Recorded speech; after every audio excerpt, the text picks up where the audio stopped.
এই অনুষ্ঠানে উপস্থিত সকলকে আমার আন্তরিক শুভেচ্ছা ও অভিনন্দন জানাচ্ছি।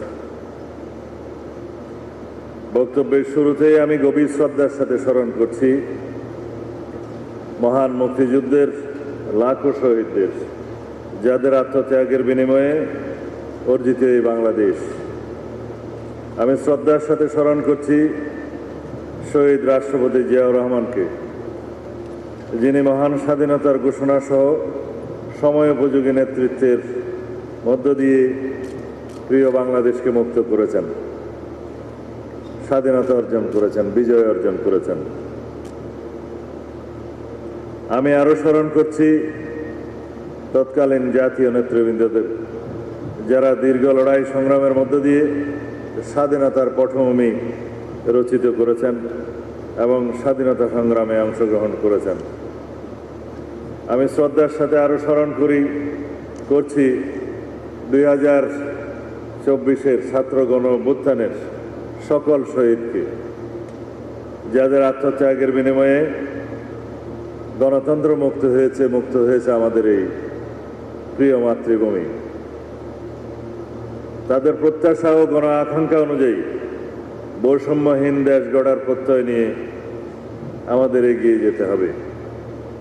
আমি আরও স্মরণ করছি আপসহীন নেত্রী, গণতন্ত্রের মা দেশনেত্রী বেগম খালেদা জিয়াকে, যার সুযোগ্য নেতৃত্বে বাংলাদেশে সুপ্রতিষ্ঠিত হয়েছে গণতন্ত্র, বাংলাদেশের মানুষ অর্জন করেছে গণতান্ত্রিক অধিকার।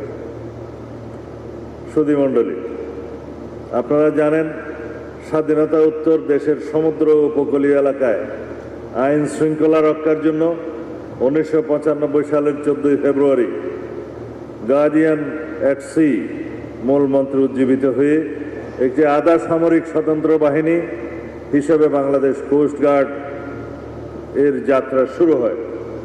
মূলত বিএনপি সরকারের তৎকালীন প্রধানমন্ত্রী দেশনেত্রী বেগম খালেদা জিয়ার নেতৃত্বে কোস্টগার্ড গঠনের ভিত্তি তৈরি হয়, যা পরবর্তীতে এই বাহিনীর সার্বিক উন্নতি, নীতি নির্ধারণ এবং অবকাঠামোগত উন্নয়নের জন্য একটি পাথেয় হিসেবে কাজ করেছে। সূচনা লগ্ন হতে এই বাহিনী সকল প্রতিকূলতা পেরিয়ে আজ উপকূলীয় এলাকার জনগণ তথা দেশের গণমানুষের মাঝে আস্থার প্রতীকে পরিণত হয়েছে।